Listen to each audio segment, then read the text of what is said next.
Hoy vamos a seguir estudiando acerca de los profetas menores y la predicación de hoy día va a estar en el libro de Sofonías. Entonces les pido que busquen sus Biblias, saquen sus teléfonos celulares ahí y busquen el libro de Sofonías. Si bien este libro es un libro corto en su extensión, son solamente 3 capítulos, es un libro grande en cuanto a su mensaje y a su contenido. Y sin duda, mientras lo leía, me recordaba mucho los días actuales. Hoy vamos a aprender quién fue Sofonías, cuál era la situación política, social, moral y espiritual en la que él vivía y por qué fue enviado de parte de Dios con este mensaje de juicio sobre el pueblo.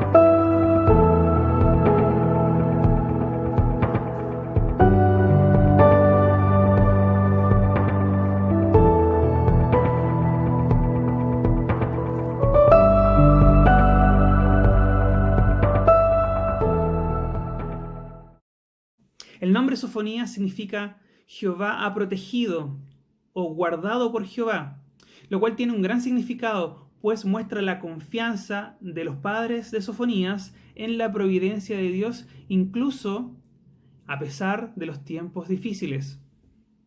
Aparentemente Sofonías desciende su linaje del rey Ezequías, tal como lo leemos en el versículo 1.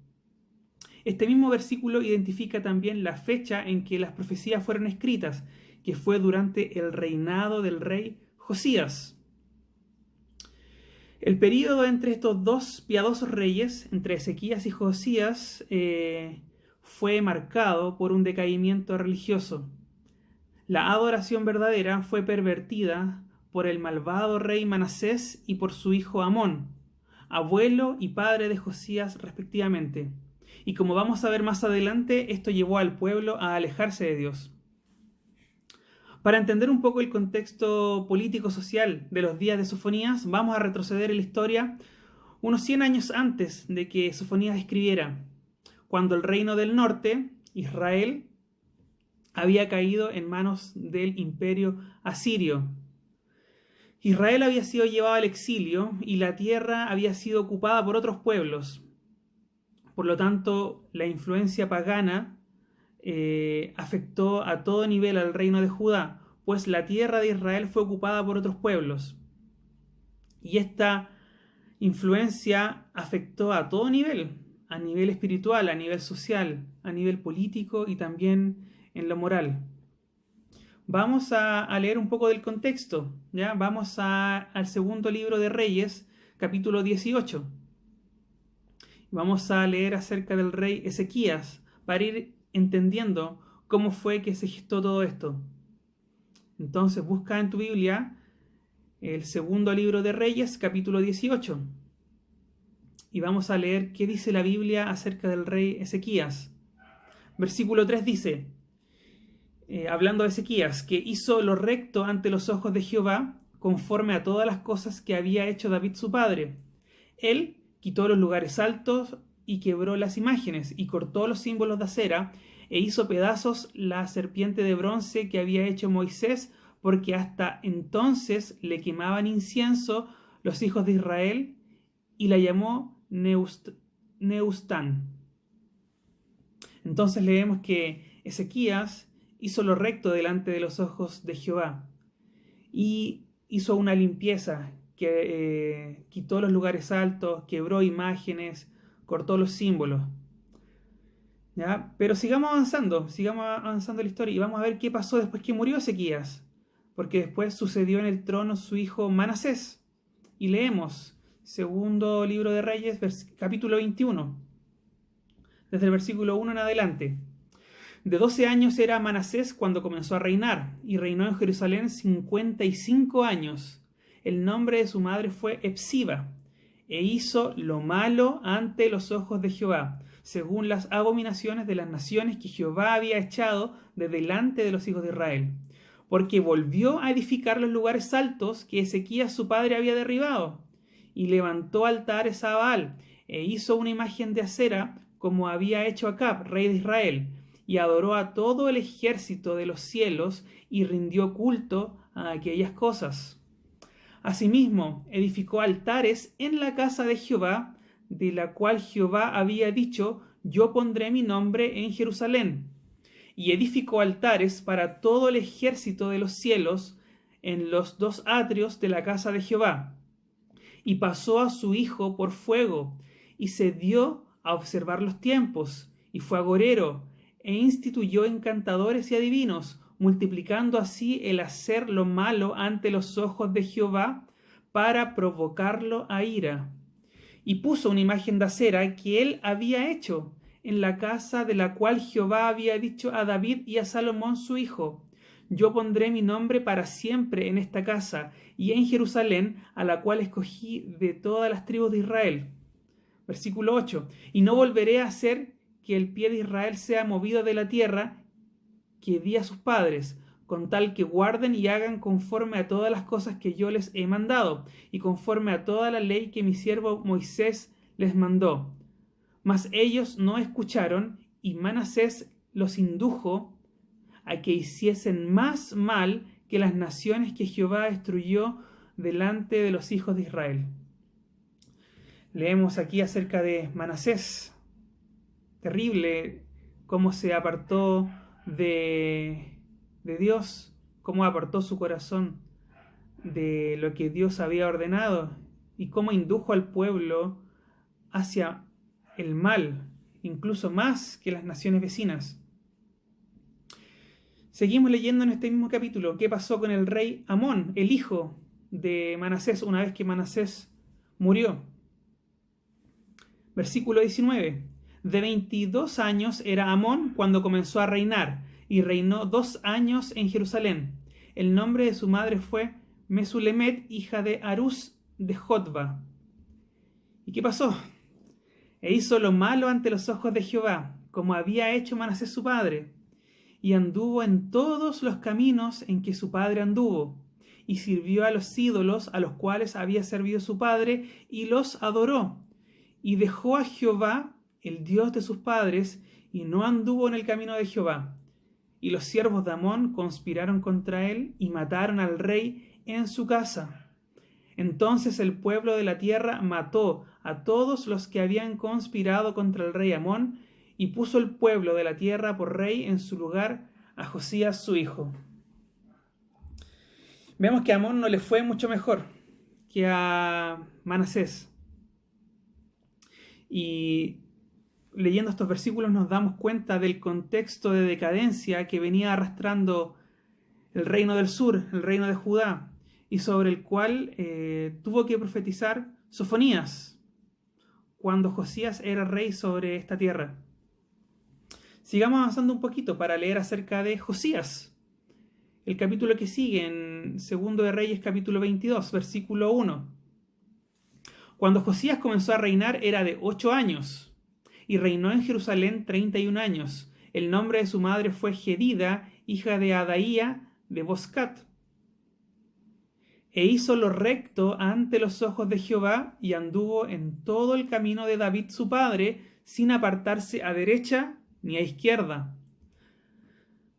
Y aquí seguimos leyendo en el capítulo 22, cuando ya llevaba 10 años reinando, o sea, cuando Josías tenía 18 años, él ordenó hacer algunos arreglos en el templo, el cual estaba muy a mal traer, completamente agrietado, según leemos en este capítulo. Se había juntado un dinero para estos arreglos, y el rey envió a un escriba, a Safán, a llevar este dinero a los carpinteros, a los maestros y a los albañiles que estaban procediendo, ¿cierto?, con las reparaciones.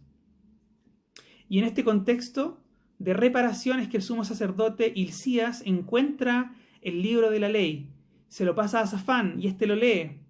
Y luego Safán va donde el rey Josías y vuelve a leer este libro delante de él, como leemos desde el versículo 10. Asimismo, el escriba Safán declaró al rey diciendo: el sacerdote Hilcías me ha dado un libro. Y lo leyó Safán delante del rey. Y cuando el rey hubo oído las palabras del libro de la ley, rasgó sus vestidos. Luego el rey dio orden al sacerdote Hilcías, a Ahicam, hijo de Safán, a Acbor, hijo de Micaías, al escriba Safán y a Asaías, siervo del rey, diciendo, versículo 13, id y preguntad a Jehová por mí y por el pueblo y por todo Judá acerca de las palabras de este libro que se ha hallado, porque grande es la ira de Jehová que se ha encendido contra nosotros, por cuanto nuestros padres no escucharon las palabras de este libro, para hacer conforme a todo lo que nos fue escrito. Y luego de que el rey Josías escuchó las palabras que estaban contenidas en este libro y se dio cuenta de cómo sus padres, su abuelo, no habían hecho caso a este libro, sino que habían dejado de lado a Dios y habían cambiado la verdad de Dios por los ídolos paganos, por las costumbres paganas. Él inició reformas, inició cambios. Y en el capítulo 23 del segundo libro de Reyes podemos leer algunas de las reformas que hizo Josías. Leemos que sacó del templo de Jehová todos los utensilios que habían sido hechos para los dioses paganos. Quitó a los sacerdotes idólatras. Hizo sacar la imagen de Acera fuera de la casa de Jehová. Derribó los lugares de prostitución idolátrica que estaban en la casa de Jehová. Profanó a Tofet, que está en el valle del hijo de Hinnom, para que ninguno pasase a su hija o a su hijo por el fuego a Moloch. Derribó los altares, quebró estatuas y derribó las imágenes de Acera, dentro de otras cosas. Pero incluso dentro de las reformas, el rey además ordenó celebrar la Pascua. Y esto es muy interesante, porque el versículo 22 nos dice que la Pascua no había sido celebrada desde los tiempos en que los jueces gobernaban a Israel, ni en todos los tiempos de los reyes de Israel y de los reyes de Judá. Y aquí podemos entender un poquito por qué estaba sucediendo todo esto. El pueblo había dejado de recordar al Señor, había dejado de recordar a Dios, habían dejado de recordar su mano poderosa con el que Él los había sacado de la tierra de Egipto. Y esta era una ordenanza que tenían que cumplir ellos año a año, pero acá el versículo 22 nos dicen de que desde los tiempos de los jueces ellos ya no celebraban la Pascua. Y además dejaron la ley. De hecho, la ley estaba perdida en el templo. Apareció por ahí en unos arreglos. Un pueblo sin la ley de Dios solamente va hacia la perdición. Un pueblo que no recuerda al Señor, que no lo tiene dentro como primero cosa importante, se va a perder. Y leemos el versículo 26. Con todo eso, Jehová no desistió del ardor con que su gran ira se había encendido contra Judá, por todas las provocaciones con que Manasés le había irritado. Y podemos darnos cuenta de que a pesar de las reformas del rey, a pesar de que las reformas que él había impulsado, limpiando de manera externa la idolatría, el pueblo se había apartado de Dios. Y ellos tomaron a otros dioses delante de ellos, ¿ya? Adoptaron las prácticas religiosas de estos pueblos, las cuales habían sido prohibidas estrictamente por Dios, como por ejemplo pasar a los hijos por el fuego. Eso lo leemos en Deuteronomio, capítulo 18, versículos 10 al 12. que dice que pasar a los hijos por el fuego era abominación. Esto significa que quemaban a los hijos, los pasaban por el fuego y los entregaban como sacrificio a los dioses. Esto era abominación para Jehová. Esto no debían hacerlo y ellos lo estaban haciendo. Podemos darnos cuenta que el pueblo se hundió a todo nivel. Yo les dije hace un ratito atrás que se había hundido en lo espiritual, en lo social, en lo moral. Leemos Sofonías, el juicio de Dios sobre Judá. Sofonías capítulo 1.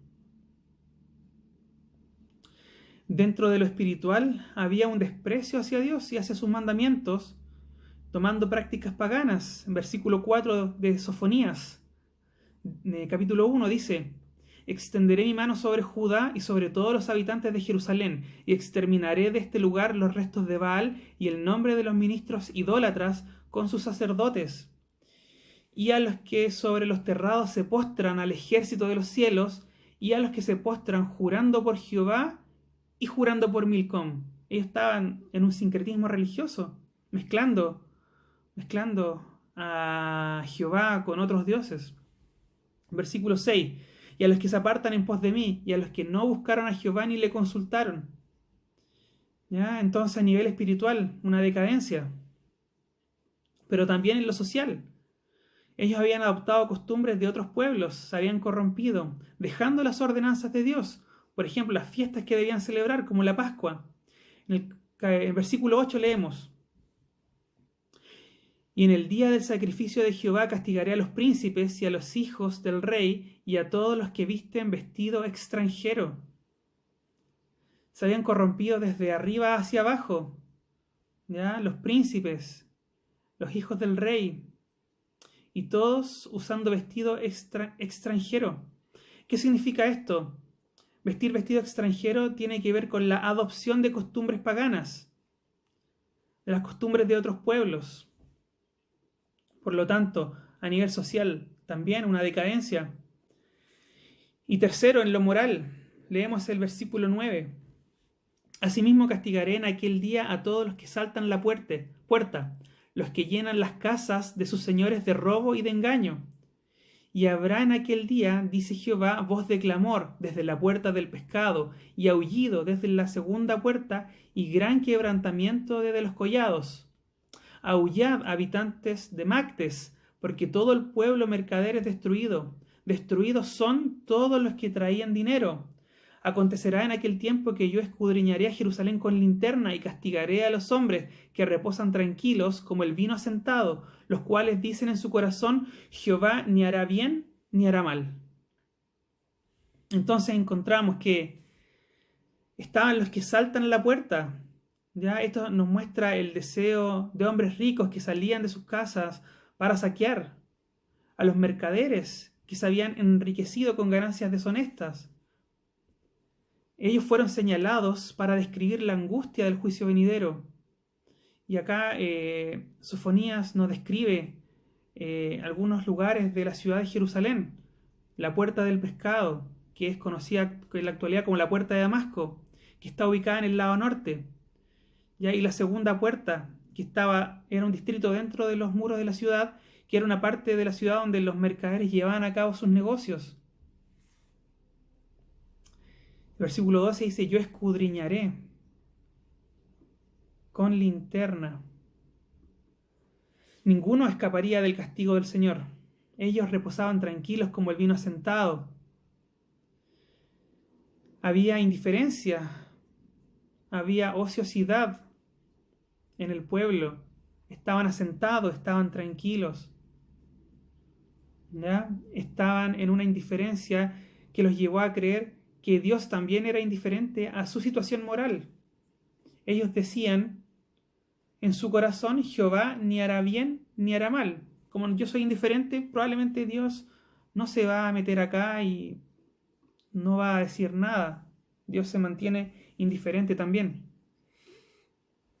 Juicio sobre Judá por la condición en la que ellos estaban.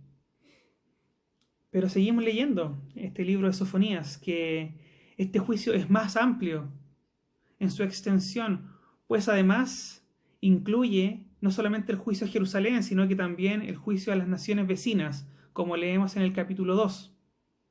Y también vamos a darnos cuenta que este juicio también tiene un sentido escatológico o de los últimos días, pues el juicio de Dios involucra al mundo completo, según lo que leemos en este libro. Del capítulo 2 encontramos que Sofonías predijo la destrucción de Nínive, la capital de Asiria, la cual efectivamente cayó años más tarde ante Babilonia. Y también hay un juicio sobre los filisteos, sobre Moab, sobre Amón, sobre Cus, que es Etiopía, lo cual también fue un acontecimiento histórico. ¿Ya?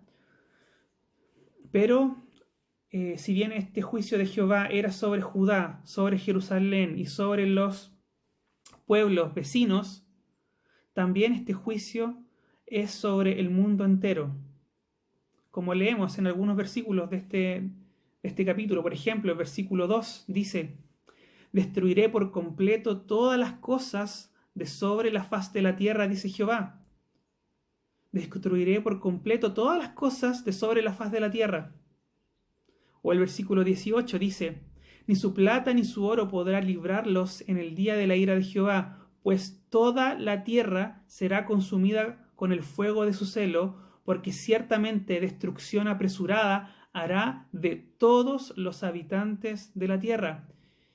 Y acá vemos que esto tiene un sentido escatológico, tiene un sentido de los días finales, porque este juicio no se ejecutó como acontecimiento histórico en los días de Sofonías, porque Dios prometió destruir por completo todas las cosas, como dice el versículo 2, y en el versículo 18 también remarca 2 veces el todo.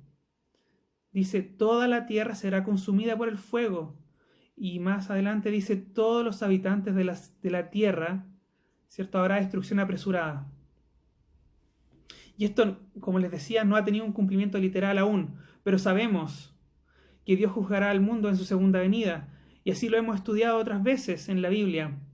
Por ejemplo, cuando estábamos en el estudio bíblico de los jueves con el pastor, ahí estudiamos las copas, los sellos del Apocalipsis.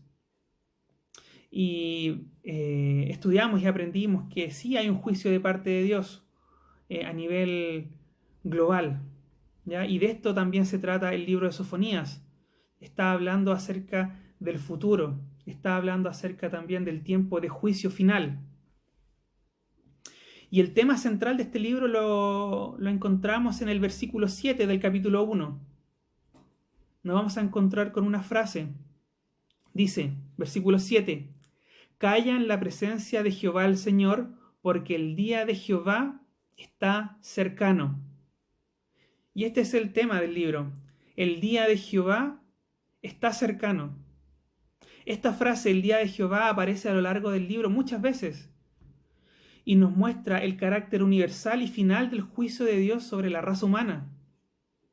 El castigo y la restauración de los habitantes del mundo y de Israel son totales y definitivos. Y esto solo puede deberse y referirse a la gran tribulación y al reino milenial que leemos en Apocalipsis. La idea de un juicio universal, como leímos en el versículo 2, se vuelve a mencionar en el capítulo 3, versículo 8 de Sofonías. Le voy a dar lectura. Dice: por tanto, esperadme, dice Jehová, hasta el día que me levante para juzgaros, porque mi determinación es reunir las naciones, juntar los reinos para derramar sobre ellos mi enojo. Todo el ardor de mi ira, por el fuego de mi celo, será consumida toda la tierra. Y nuevamente acá encontramos el todo. Toda la tierra será consumida por el ardor de la ira de Jehová, cuando Él vuelva en su segunda venida a juzgar a la tierra. El profeta declara acá que todas las naciones de la tierra serán reunidas y devoradas como resultado de la indignación del Señor. Y este juicio no se trata de la destrucción local de Judá o de Jerusalén, ya ni del juicio inmediato contra los enemigos de Judá, que ya vimos anteriormente, que sí pasó de manera histórica, sino que acá hay una descripción de una devastación que afectará a toda la tierra, una destrucción cuando todas las naciones se reúnan en la gran batalla de Armagedón. Y esto podemos leerlo en Zacarías capítulo 14, versículo 2, o en Apocalipsis capítulo 16, versículo 14 al 16, que dice, voy a leer Apocalipsis, capítulo 16, del 14 al 16. Pues son espíritus de demonios que hacen señales y van a los reyes de la tierra en todo el mundo para reunirlos a la batalla de aquel gran día del Dios Todopoderoso, el día de Jehová. He aquí, yo vengo como ladrón, bienaventurado el que vela y guarda sus ropas para que no ande desnudo y vean su vergüenza. Y los reunió en el lugar que en hebreo se llama Armagedón. Aquí encontramos que esta profecía se encuentra a lo largo de toda la Biblia, los profetas menores, pero también la leemos en Apocalipsis. Un día las naciones serán reunidas y harán batalla contra Jehová, contra Dios, y Jesucristo las destruirá. Leamos cómo es este día de Jehová, de acuerdo a lo que escribe acá Sofonías, capítulo 1, versículo 14. Leemos: cercano está el día grande de Jehová, cercano y muy próximo. Es amarga la voz del día de Jehová, gritará allí el valiente. Día de ira aquel día, día de angustia y de aprieto, día de alboroto y de asolamiento, día de tiniebla y de oscuridad, día de nublado y de entenebrecimiento, día de trompeta y de algazara sobre las ciudades fortificadas y sobre las altas torres. Y atribularé a los hombres, y andarán como ciegos, porque pecaron contra Jehová, y la sangre de ellos será derramada como polvo, y su carne como estiércol. Ni su plata ni su oro podrá librarlos en el día de la ira de Jehová, pues toda la tierra será consumida con el fuego de su celo, porque ciertamente destrucción apresurada hará de todos los habitantes de la tierra. Como les dije anteriormente, este concepto del día de Jehová o el día del Señor se encuentra en los libros de los profetas menores, también en las enseñanzas de Jesús y en Apocalipsis. El día de Jehová, el día del Señor, se refiere al final de los tiempos. Los profetas usan esta expresión para hablar de este periodo específico de tiempo en el cual el Dios de Israel interviene en los asuntos de la humanidad para salvar y hacer juicio. Por ejemplo, Amós 5:18 dice: ay de los que anhelan que llegue el día del Señor. ¿Para qué quieren que llegue el día del Señor? Será un día de tinieblas y no de luz. El día del Señor, un día de juicio sobre la tierra. En el Nuevo Testamento, día del Señor se refiere al juicio de Dios cuando Jesucristo vuelva por segunda vez. Leemos en la segunda carta de Pedro, capítulo 3, versículo 10. Pero el día del Señor vendrá como ladrón en la noche, en el cual los cielos pasarán con gran estruendo, y los elementos ardiendo serán deshechos, y la tierra y las obras que en ella hay serán quemadas. El día del Señor, un día de juicio. Eso es lo que está profetizando también Sofonías. Tanto en el Nuevo Testamento como en el Antiguo Testamento se usan una variedad de imágenes para mostrar la aparición de Dios en medio de los pueblos y su intervención en la historia de la humanidad. La intervención de Dios es tan fuerte que nadie puede resistirla, y aquellos que intentan ir contra de Dios no encontrarán forma de escapar. Por lo tanto, vemos en este libro de Sofonías un juicio de Dios sobre Judá y sobre Jerusalén, por cómo ellos se habían alejado de delante de Dios, cómo habían alejado su corazón de Dios. Y ese juicio se ejecutó, fueron llevados cautivos por Babilonia. Pero también encontramos este juicio futuro sobre toda la tierra, sobre todos los habitantes de la tierra, el día de Jehová, el día del Señor. Pero Sofonías no solamente se queda con el juicio, porque los profetas menores, incluidos Sofonías, hablan de dos aspectos. hablan del juicio, pero también hablan de la restauración. En este libro no solamente podemos ver a Dios como un juez justo, sino también como un Dios amoroso, que ofrece misericordia a los que se arrepienten y vuelven sus miradas hacia Él. Y estos son dos aspectos del carácter de Dios. Encontramos la justicia santa de Él y también su amor compasivo, los cuales no se excluyen mutuamente. Dios es un Dios justo, es un juez que va a aplicar justicia de manera justa.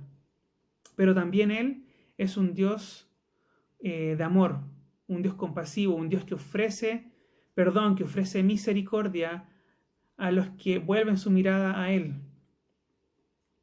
Por eso es que en este libro encontramos tanto el juicio como también en el capítulo 3 la restauración de Israel. Y luego de este juicio, ¿cierto?, encontramos esta restauración moral y espiritual del mundo. Leemos en el capítulo 3, versículo 9 y versículo 10 del libro de Sofonías. En aquel tiempo devolveré yo a los pueblos pureza de labios, para que todos invoquen el nombre de Jehová, para que les sirvan de común consentimiento. De la región más allá de los ríos de Etiopía me suplicarán, la hija de mis esparcidos traerá mi ofrenda. Va a haber una restauración luego del juicio y también una completa purificación y restauración de Israel. Leemos eso lo encontramos en el versículo 11 al 20 del capítulo 3 de Sofonías. Voy a leer el versículo 13 solamente. Dice: el remanente de Israel no hará injusticia ni dirá mentira, ni en boca de ellos se hallará lengua engañosa, porque ellos serán apacentados y dormirán, y no habrá quien los atemorice. Ellos tendrán como su supremo guía al Rey de Israel, al Señor Jesucristo, quien será el Rey durante este reino milenial, ¿ya? Donde realmente habrá paz, donde realmente habrá seguridad, donde realmente habrá justicia, porque Jesucristo gobernará sobre la tierra. Entonces nos encontramos que este escatológico día de Jehová comienza con el castigo del pecado, que es siempre un desencadenante de la intervención de Dios, pero acaba con la restauración de un remanente bajo el consejo directo y la guía del Señor mismo en la persona de Jesucristo durante el milenio. Además, en este día, Dios tendrá victoria sobre la batalla. Yo les mencioné que las naciones se van a reunir para batallar contra Dios en esta Armagedón. Pero Dios tendrá victoria sobre la batalla. Leemos Malaquías, capítulo 4, versículo 1 al 3. Porque aquí viene el día ardiente como un horno, y todos los soberbios y todos los que hacen maldad serán estopa. Aquel día que vendrá los abrazará, ha dicho Jehová de los ejércitos, y no les dejará ni raíz ni rama. Mas a vosotros, los que teméis mi nombre, nacerá el sol de justicia, y en sus alas traerá salvación, y saldréis y saltaréis como becerros de la manada. Hollaréis a los malos, los cuales serán ceniza bajo las plantas de vuestros pies en el día en que yo actúe, ha dicho Jehová de los ejércitos. Por lo tanto, en este día, Dios tendrá victoria. Segundo, en este día habrá restauración de las ruinas. Leemos en Amós, capítulo 9, versículo 14. Y traeré del cautiverio a mi pueblo Israel, y edificarán ellos las ciudades asoladas, y las habitarán, plantarán viñas y beberán el vino de ellas, y harán huertos y comerán el fruto de ellos. Por lo tanto, habrá una restauración también. Y finalmente, será un tiempo de regocijo y de celebración. Leemos en Sofonías 3, capítulo 3 del versículo 14 al 20, que habrá una restauración de este remanente, pues el fin último del castigo no es la aniquilación, sino que es preservar a un remanente fiel.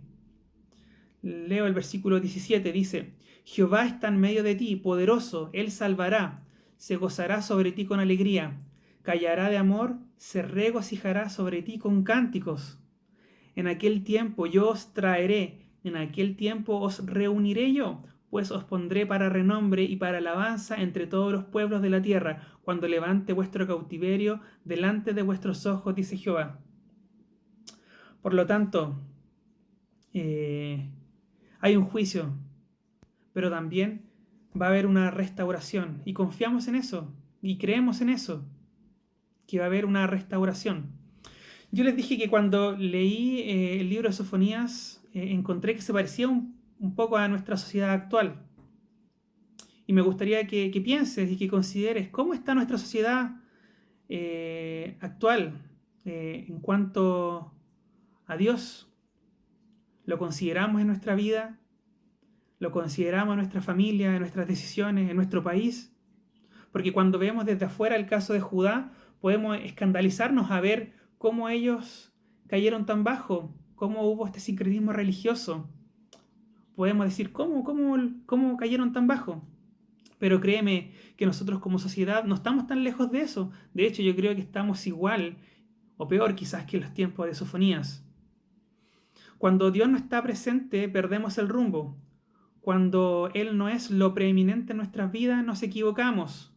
La rebelión contra Dios trae consecuencias sobre el ser humano. El día de hoy nos encontramos con una votación, con un plebiscito, y realmente nos equivocamos si pensamos que el día de hoy nuestro país se va a salvar o se va a perder de acuerdo al resultado de la votación. Porque cualquiera sea la opción que gane, mientras Dios siga excluido de la vida de nuestro país, si nuestros líderes políticos no le toman en cuenta, las promesas van a seguir siendo promesas. Por lo tanto, hermanos, este libro de Sofonía nos trae esperanza. ¿Por qué? Porque un día nos reuniremos con Jesús, el Rey justo, el Rey amoroso, y estaremos para siempre con Él. Y Él traerá la paz y Él restaurará todas las cosas que han sido afectadas por el pecado. Él viene pronto. El día de Jehová está cercano. Que esto nos anime a que podamos seguir compartiendo de Él a las personas que aún no le conocen. Y que el reino de Dios siga creciendo, que el reino de Dios se siga expandiendo, para que cada vez más personas le reconozcan como Señor y como Salvador. Hermano, te mando un abrazo. Espero que estos minutos hayan sido de bendición para tu vida, así como lo fue para mí también. Nos estamos viendo pronto, esperamos. Sigamos orando por nuestro país, sigamos orando por nuestros líderes, sigamos orando por nuestras familias, oremos por los hermanos de nuestra iglesia. No sabemos quiénes están pasando dificultades, pero sabemos que Dios es fiel para sostenernos y para mantenernos. Cuando nosotros caemos, Él está ahí para levantarnos. Entonces, sigamos orando para que Dios tenga misericordia de nuestro país. ¿Ya? Un abrazo, hermanos. Los quiero mucho y nos estamos viendo.